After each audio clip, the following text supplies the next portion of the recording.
Bem, senhoras e senhores, chegou o fatídico dia, né? Vamos ter que falar de Branca de Neve. Mas eu não vou usar somente meus argumentos, a minha visão nerdola de sempre, para fazer essa conclusão junto com vocês. Eu vou trazer a opinião de um lacrola. Uma voz do homem. Vamos dizer assim, para poder me ajudar nisso. Então, vamos lá.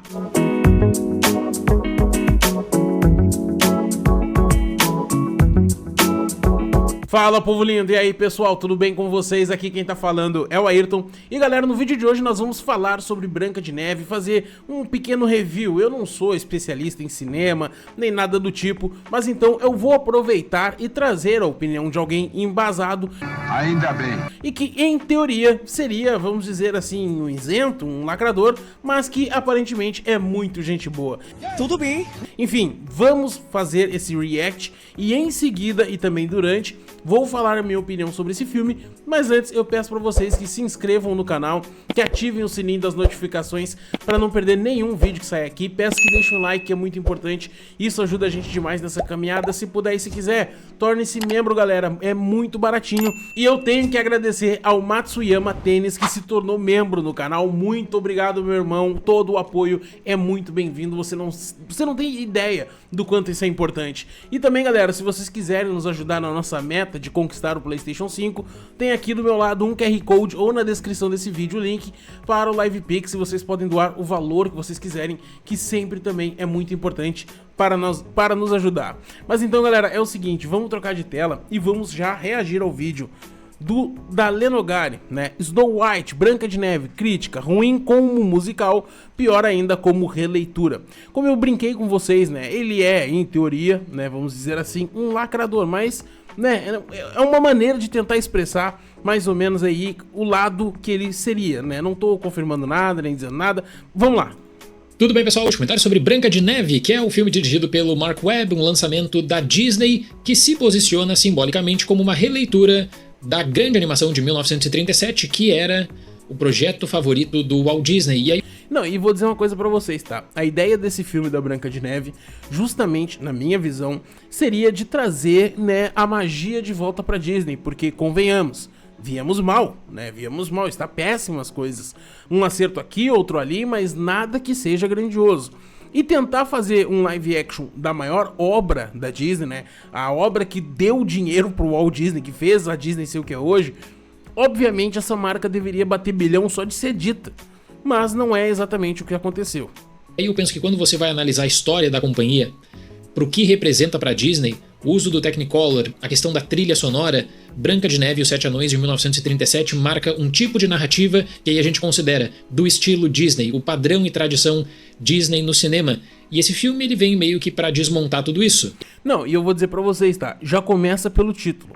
O título clássico é Branca de Neve e os Sete Anões. Basicamente, os Sete Anões têm uma proporção de protagonismo, né? Dentro da história. Eles realmente têm esse caminho, eles têm essa visão dentro da história. Você vê ele junto com a Branca de Neve, eles têm suas interações, seus objetivos e tudo mais que a gente sabe que existe. Nesse novo filme, nessa nova releitura que eles fizeram, é só Branca de Neve, onde dentro do filme desmontaram tudo o que era clássico, desmontaram tudo o que era que nos trazia nostalgia, que nos prendia naquele filme. Eu acho que, sinceramente, esse filme foi feito de uma maneira para que atacasse os fãs antigos e meio que fosse um deboche desse mundo mais moderno, porque eu não vejo outra explicação para essa aberração cinematográfica que a gente viu. Eu confesso que eu sempre achei estranha a posição do elenco de aprofundar um questionamento para criar também um debate quanto à atualização da versão, porque é óbvio, todo mundo sabe, o mundo mudou muito de 1937 até agora. Mas aquela animação, pra mim, não precisa mudar nada, tá? Tudo bem?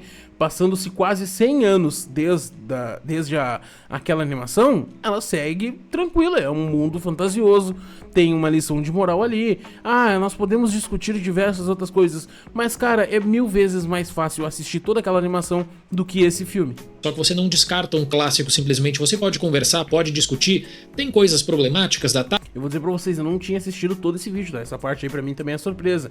Eu não sabia que a gente ia concordar. Fale sobre isso, crie diálogos. O que eu vi na prévia de Branca de Neve, no circuito de entrevistas, era de basicamente culpar quem algum dia ousou gostar de Branca de Neve de 1937. Basicamente, galera, o que eles... É o que eu disse pra vocês, né? Eles tentaram destruir o que é Branca de Neve, o que representa aquele clássico. E basicamente eles querem fazer o quê? Um deboche. Eu tenho certeza, a intenção era justamente debochar do fã clássico, do fã raiz, do fã original, né? Do clássico mesmo, pra tentar fazer média com um fã atual. Só que, galera, eu vou dizer uma coisa pra vocês. Inúmeras fotos principalmente do pessoal da Liga que foi no cinema assistir, tirava foto. Cara, uma sala de cinema com 10 pessoas, 15 pessoas, 20 pessoas... Isso não é nada, galera. Uma sessão em um horário praticamente que deveria estar cheia a sala, e a tendência é piorar, porque a gente está em meio ao primeiro fim de semana. E isso, em teoria, tá, senhores? Em teoria, deveria ser o hype máximo. Esse filme, na minha visão, se fosse bem feito, abriria com 400 milhões em bilheteria mundial. Fácil, no seu primeiro fim de semana. Tendo uma qualidade garantida, isso aí dobraria no segundo fim de semana e bateria bilhão talvez já no decorrer entre essas 2 semanas. Vocês não têm noção do quão poderoso seria esse título Branca de Neve. Mas o que a Disney resolveu fazer? Fazer a prastada que foi, onde escalaram a Rachel Zegler, uma menina que simplesmente decidiu destroçar em todas as, como é que eu vou dizer, entrevistas. Todas as entrevistas eram uma maneira de atacar os fãs, era uma maneira de atacar a própria história. E isso que eu não tô nem falando do filme ainda, senhores. E aí muitos até não sabem, né, mas Branca de Neve, o conto dos irmãos Grimm, passou por várias e várias releituras, indo pra comédia, pro drama, pra um viés mais gótico, quem sabe, pra aventura, sempre com alguma identidade, sempre com alguma coisa diferente para pontuar. Mas qual é a versão que marca gerações, que cria um simbolismo em torno da figura de Branca de Neve? Olha, indiscutivelmente é a de 37 da própria Disney. Então é um projeto que simbolicamente a equipe comandada pelo Mark Webb posiciona como uma releitura, mas que parece ter... Esse negócio de releitura pra mim é um absurdo, cara. Você... não existe, tá? Não existe releitura. Me desculpa. Tentar atualizar da maneira que eles tentaram, isso é uma afronta, sabe? Não existe Branca de Neve. Além do título, não existe Branca de Neve. Vergonha de trazer para comparação o filme de 1937, uma atitude que eu confesso que eu considero bastante hipócrita da própria empresa, já que se você for em qualquer parque da Disney, tá lá Branca de Neve, que é uma das princesas mais reconhecidas até hoje. E é uma das mais incríveis, né? Das que mais perduraram e dificilmente vão terminar com ela, né? A Branca de Neve de 1937 é um personagem que todas as crianças conheceram. Da minha geração nem se fala, sabe? A gente cresceu assistindo Rei Leão, Branca de Neve, todos esses filmes clássicos da Disney, Hércules, tudo isso a gente conhece, tudo isso a gente vivenciou. Então chegou um momento de onde nós aqui, da galera da casa dos 30, 40, que era pra estar pelo menos maravilhadas por ver um filme live action daquelas animações que cresceu assistindo. Da mesma maneira que as pessoas esperaram com todos os live actions que foram lançados. E cara, é uma decepção atrás da outra. Para um dos projetos mais caros da história da companhia, que segundo os números da Deadline, na semana do lançamento do filme, né, giram na casa de 275 milhões de dólares de investimento. Coisa que eu ainda duvido, tá? Eu não estou dizendo, não estou acusando, não estou falando nada. Mas eu duvido muito que seja somente isso. Porque esse filme sofreu muitas refilmagens também. Teve adiamentos, teve mudanças, cortes. Quem assiste o filme já percebe no ato que esse filme foi, cara, picotado. Eles retiraram muita coisa. Branca de Neve com 1 hora e 56, 46 minutos, se eu não me falha a memória, é um filme curto. É um filme bem reduzido. E, na minha visão, eles fizeram tanta releitura que retiraram Príncipe, já não se tem mais Príncipe, 7 Anões não se tem, basicamente tornaram criaturas mágicas, né? São criaturas místicas da floresta. Os 7 Anões não são mais basicamente ali a personificação dali que a gente viu nas animações. Não tem mais isso, sabe? Não tem. Tanto que dentro do filme eles encontram outro anão que seria, no caso, um humano encontrando os anões fantásticos. Vocês conseguem entender o que eu quero dizer? Eram como se fossem diferentes uns dos outros. O filme tentando se justificar pra explicar pra quem tá assistindo por que os anões que a Branca de Neve conheceu eram daquele jeito e aquele outro era de outra forma. Vocês conseguem entender o tamanho da manobra que eles fizeram pra tentar justificar tudo isso? A Disney acabou correndo para refazer muitas coisas e fica muito fácil, inclusive, notar o que é refilmado nessa versão. Então aqui é um filme que ele tem elementos simbólicos quanto ao que você espera de Branca de Neve. Rapaz, o olho azul desse maluco eu vou te contar, hein? A questão da personagem principal, do seu figurino já conhecido da Disney, do espelho, da maçã, uma relação quanto à floresta, e aí vem adições e remoções, né? Em um determinado momento, novos personagens que entrariam em cena, que fica muito confuso porque não só o filme é mal montado, como existe uma base do que seria do projeto original e o que... Não, eles alteram. Eles simplesmente alteraram cenas, alteraram, eu acredito que até diálogos ali foram picotados, porque o filme em si, se você, obviamente, não fica vidrado com as cores e os animais de CGI que aparecem por ali, você prestando atenção na história, naquilo tudo que tá acontecendo, tu começa a perceber que realmente tá errado, sabe? Não é assim que funciona. E seria da refilmagem, em que aí sim, né, existe a entrada dos 7 anões feito com CGI asqueroso, de dar pesadelo, que puxa muito também pro Vale da Estranheza. Antes de continuar esse vídeo, nós estamos no mesmo consumidor e eu quero deixar um recado da Insider, falando um pouquinho também de uma peça que mudou. Cara, eu vou dizer uma coisa, hein? Mais um AD, mas vamos lá. Do meu guarda-roupa, que é a Tech T-Shirt, que realmente se tornou uma companheira inseparável, seja para uma sessão de cinema ou mesmo para uma longa transmissão ao vivo aqui do canal. O que mais impressiona na Tech T-Shirt é como ela mantém a forma o dia inteiro, porque ela acaba desamassando com o calor do corpo, e para dias que existe uma temperatura mais alta também, ela tem regulagem térmica, o que torna a Tech T-Shirt extremamente confortável e versátil, perfeita para o dia a dia. E nesse mês do consumidor você encontra várias promoções especiais no site. Mês do consumidor, se quiserem patrocinar nós também, tamo aí, Insider, aquela cervejinha com a estrela vermelha e verdinha, né, também. Com catálogo também com muitas novas peças. Usando o meu cupom DALI você ganha 15% de desconto, que aí dependendo e adicionando também descontos do site, pode chegar esse total a 35% off. Se você entrar no link que está na descrição do vídeo, o desconto também já é aplicado automaticamente no carrinho. Voltando a Branca de Neve, nós temos uma releitura sem qualquer identidade que busca pautar várias palavras fortes: compaixão, justiça, liberdade, a questão também base, né, que seria da prosperidade de um reino. Aí existe uma nova história de origem que... Cara, a história da Branca de Neve é algo assim interessante, porque por mais que seja uma animação infantil, por mais que seja uma história ali que envolve a Rainha Má, a Branca de Neve, um príncipe, sabe? Aquela história básica que todas as crianças cresceram ouvindo, moral da história, tudo que vocês sabem. Ela tinha seu contexto, ela funcionava, ela era legal, ela ensinava muita coisa. A Branca de Neve de hoje, galera, é um troço bizarro. Eles desconstruíram tudo. A Rainha Má, por exemplo, ela não é má só porque ela tem inveja da Branca de Neve, porque ela é tirana. E pra mim se perde até isso, porque a discussão da Rainha Má com a Branca de Neve, por exemplo, vamos tentar fixar só esse caso, ela tinha inveja da beleza da Branca de Neve, porque a Branca de Neve, quando nasceu, né, cresceu, superou a beleza da rainha. Então ela, por ser orgulhosa, por ser egocêntrica, e a inveja que ela tinha, decidiu se livrar da Branca de Neve. Isso também não existe nesse filme. Então, cara, o que é? O que é esse filme? Que é péssima, por sinal. A Rachel Zegler se destacou demais em Amor Sublime Amor do Spielberg, conseguiu grande reconhecimento, chamou a atenção de outros grandes estúdios também. Aqui para Branca de Neve existe um uso simbólico do vocal da Rachel Zegler para tentar manter o interesse. Eu tô vendo que esse watch time aqui vai longe, então pessoal, peço desculpas e muita paciência. Vamos lá.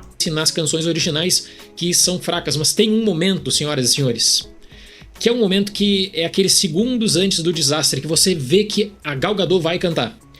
E a Gal Gadot eu vou contar pra vocês, tá? Ela é uma atriz que, na minha visão, é boa, é uma boa atriz. Ela tem certas limitações, claro, né? Não é tão versátil quanto poderia ser, mas ela se empenha em todos os seus papéis que ela sempre executou, né? Podemos discutir aqui questão de qualidade e tudo mais, mas dedicação, isso nunca foi uma questão. Só que ela não é cantora. E chega a ser bizarro essa cena dela cantando. Chega a ser algo assim, totalmente que te desconecta do filme, sabe? Não só pela questão do tom dela cantando, mas que ela não consegue interpretar a Rainha Má cantando. Ela não tem aquela voz grave que te bota medo, sabe? Que tu percebe que ela é má. nas animações, quando uma personagem má ia cantar, até o tom da música era diferente, o tom da voz era diferente. E nesse filme, a Gal Gadot canta como se fosse uma princesa. Sabe? E isso realmente te tira da história. Porque, cara, ela cantando igual uma princesa, tu não tem aquela disparidade, tu não tem aquela comparação de uma com a outra.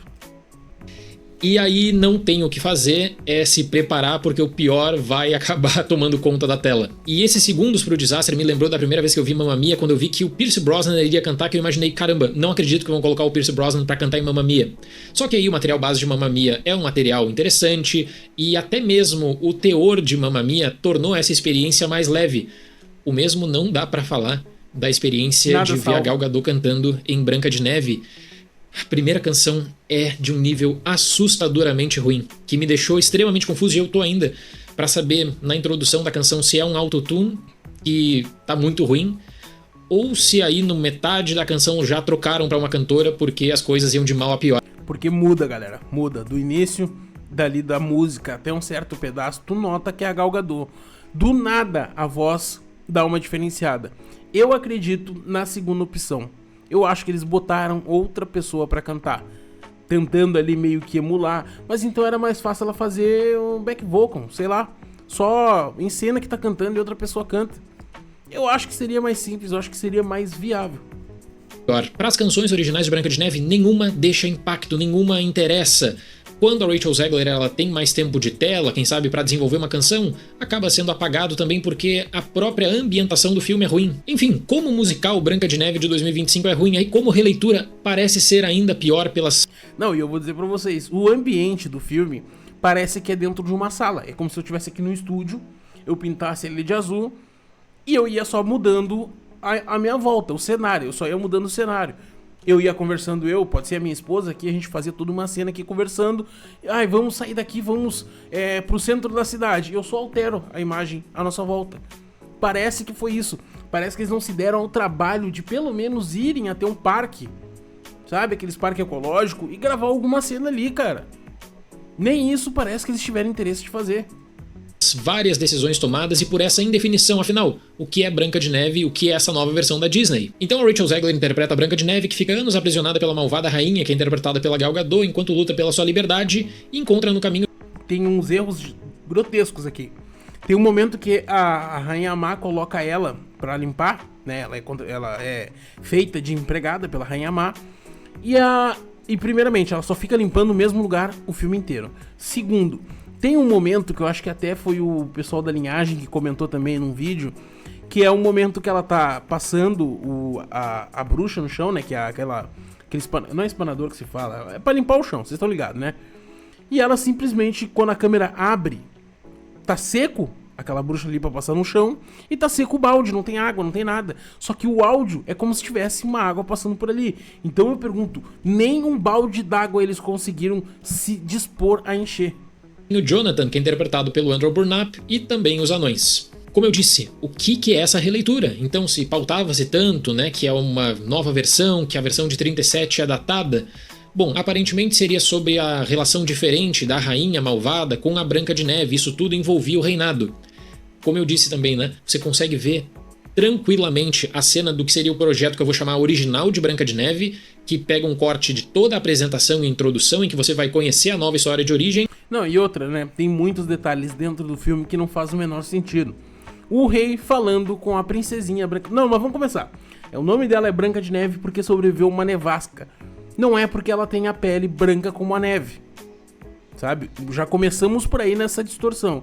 Segundo, quando ela era criança, o rei não falava: minha filha, você precisa se tornar uma boa pessoa, você tem que ir além do que as pessoas podem imaginar, sabe? Motivar a criança como sempre. Não, ela tem que ser uma líder, ela tem que ser líder, é sempre esse assunto de liderança.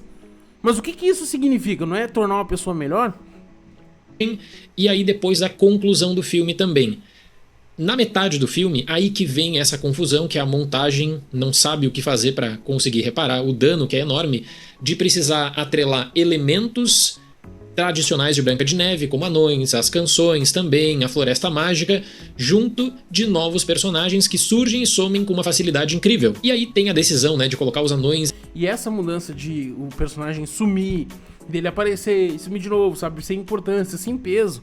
É justamente esses cortes bruscos que, né, a história tá sofrendo. Em CGI isso foi tão problematizado, e eu acho que é uma discussão que ela vale ser colocada para debate também. O efeito no filme, eu posso falar pra vocês que não é bom. Simbolicamente, no meio do caminho, o diretor e a equipe mostram: ah, vocês estavam criticando que não teria os anões em Branca de Neve, tá aqui os anões. Então tem algumas cantigas ali que você vai lembrar da versão de 37, só que até mesmo a relação entre eles acaba sendo refeita, e pelo impacto que eles vão ter na narrativa também, porque definitivamente eles não eram a prioridade. Tudo é... Os anões é um absurdo, tá? Os anões é um absurdo.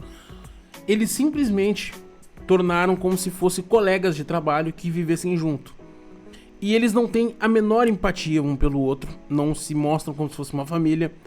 Quando a Branca de Neve invade a casa deles e vê que tá tudo sujo, ela não limpa, ela não, sabe, não é que nem na animação, ela não faz a limpeza. Quando eles chegam que a casa tá limpinha, que tá tudo organizado, não. Eles até comentam que a casa tá muito suja quando eles chegam. Então, no momento também da limpeza, por exemplo, não é a Rachel Zegler limpando a casa.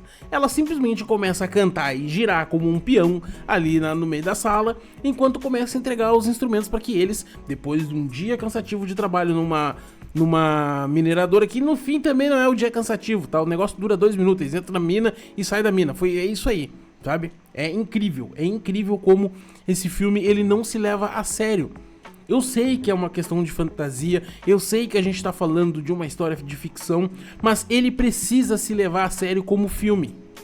A proposta é fantasiosa, mas até a fantasia tem que ter um propósito, até a fantasia tem que ter um trabalho bem feito. Eu não posso justificar que esse filme é ruim desse jeito. Mas ele é de fantasia, Branca de Neve não existe.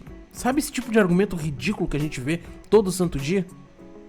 É tão mecânico nesse CGI que a ambientação, ela não é boa, a própria estrutura... Isso que eu digo pra vocês, ó, nesse ambiente, tudo em torno, você percebe que é um estúdio. A iluminação no rosto dela, a iluminação do ambiente, nada faz sentido. Eles não se deram o trabalho de, por exemplo, bota um tapetinho na rua, bota uma tela verde em volta dela, mas você pega a iluminação da rua.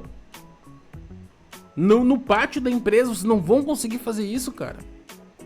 É um filme preguiçoso, cara. É um filme preguiçoso. Da floresta não é boa. Me causa um choque, inclusive, saber que eles conseguiram tornar a floresta, que deveria ser encantada, pelo menos, né, um lugar tão raso, um lugar com uma estrutura visual tão fraca que você torce pra pular logo pra próxima cena. Isso fez eu valorizar muito todas as outras versões de Branca de Neve, todas as outras adaptações do conto dos irmãos Grimm, que passa pra comédia, pra aventura. Tem a versão do Chespirito, por exemplo, pra comédia que eu... Ele comparou com o X-Pirito, cara. Olha o nível que a gente chegou. E como eu disse pra vocês, galera, eu trouxe o vídeo do Dalen Nogari porque eu preferi trazer o vídeo dele pra não dizer que, eu vou reagir ao Linhagem, vou reagir ao Barba Movies, vou reagir a Luana, sabe? Eu não queria reagir a pessoas que eu já sei que concordam comigo, que têm a mesma visão que eu, estão buscando lutar contra a cultura woke assim como eu. Então eu tentei achar alguém que eu sabia que não tá envolvido nisso, sabe? Não tá nesse meio, não faz parte da bolha, digamos assim. Pra vocês verem como não é só eu, não é só o pessoal da Liga Nerdola, mas ninguém, galera, ninguém gostou desse filme. É impressionante como isso aconteceu.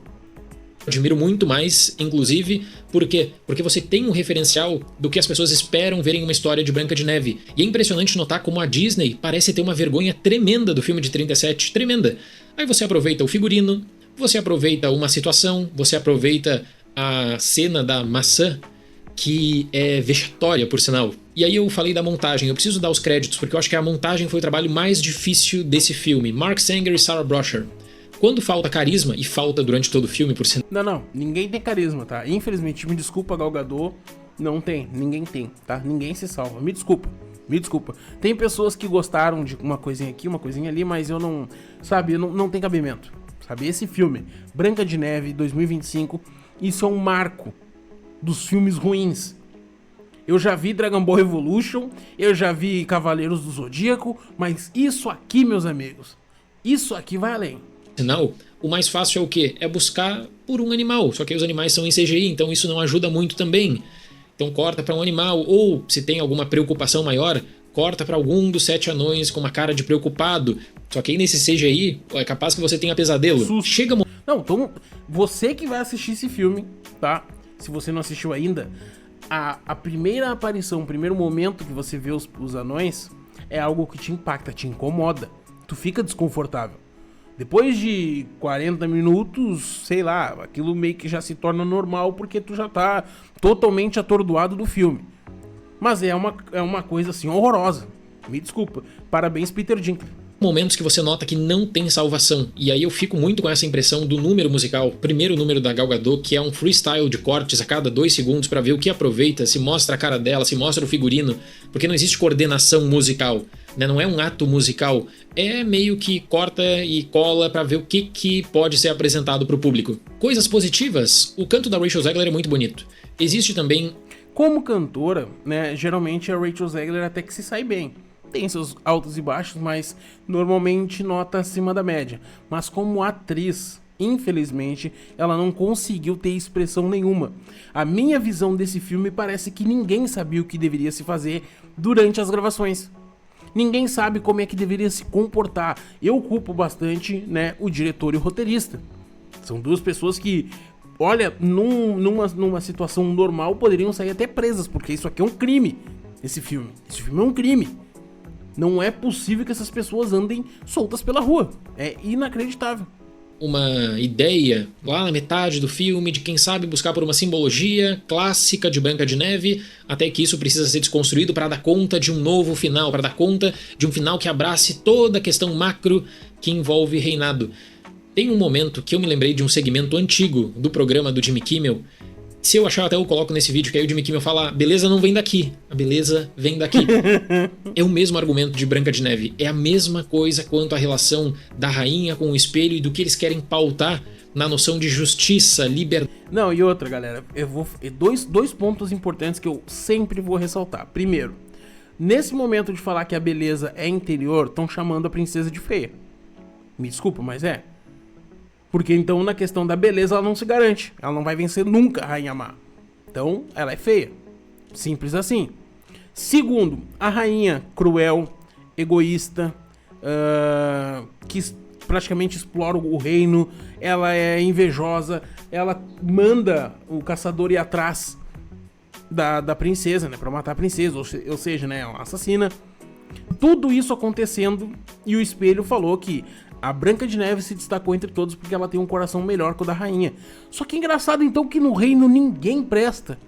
Ninguém dentro daquele reino teve a capacidade de ser melhor que uma rainha, que é tudo de ruim.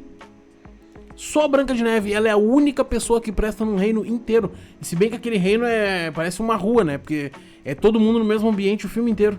Verdade, compaixão. Handsome doesn't come from here.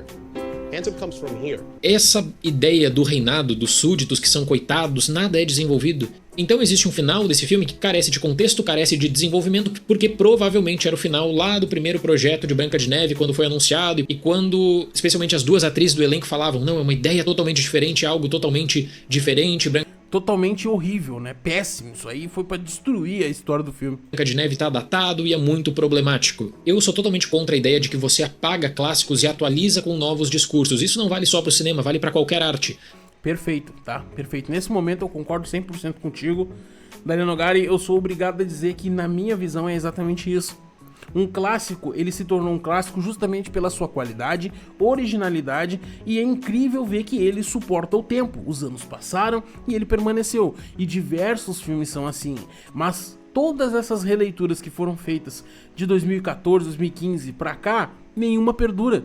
Todas são jogadas no lixo uma a uma. Vocês estão me entendendo? Nenhuma perdura. Quem é que ainda fala ou assiste Barbie, cara? Aquele filme. Era uma releitura da personagem. As pessoas abandonavam o cinema. Ah, bateu bilhão porque é a marca. Porque o trailer foi um bait gigantesco. Vocês têm noção como é que foi um bait gigantesco? É exatamente isso. Eu dou graças a Deus que a Rachel Zegler falou todas as besteiras que tinha que falar. E o trailer não nos enganou.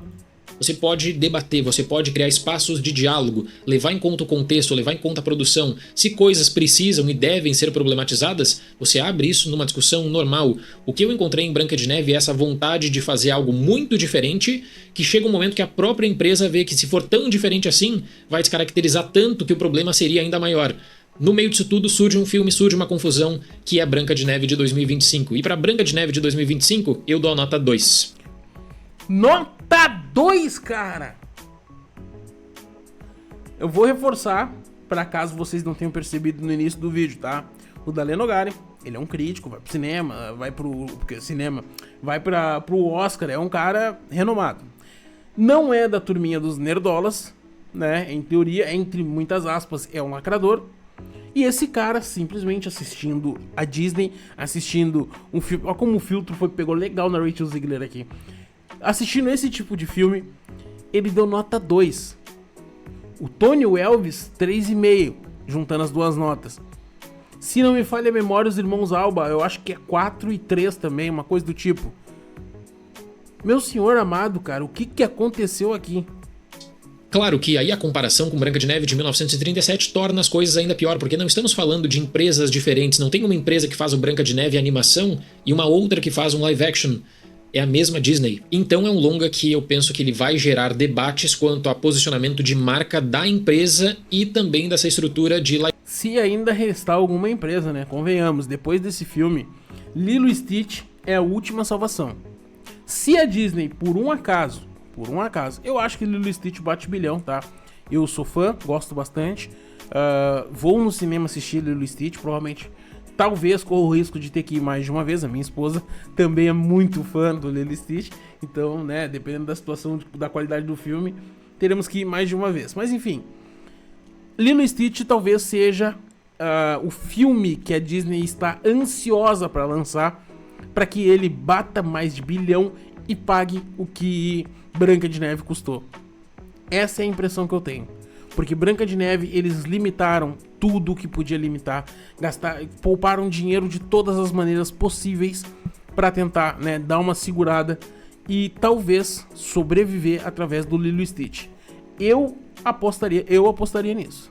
Live actions, quando você tem um longa que ele acaba sendo importante, que vai sendo descaracterizado a ponto de que só o título permanece igual. Certo, pessoal? Muito obrigado pela atenção, até mais. Muito obrigado, Dalle Nogari, muito obrigado pela questão de tu também servir como se fosse um contraponto à minha opinião, né? Mas a gente vê que, independentemente de pensamentos, a conclusão é única. A conclusão é uma só. Branca de Neve é o maior fiasco cinematográfico da Disney. E eu falo isso com toda a consciência do mundo. Eu não tinha visto um filme tão ruim quanto a Branca de Neve.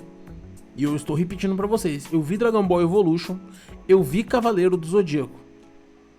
Eu vi tanto filme ruim na minha vida, mas nenhum causou desconforto dessa maneira.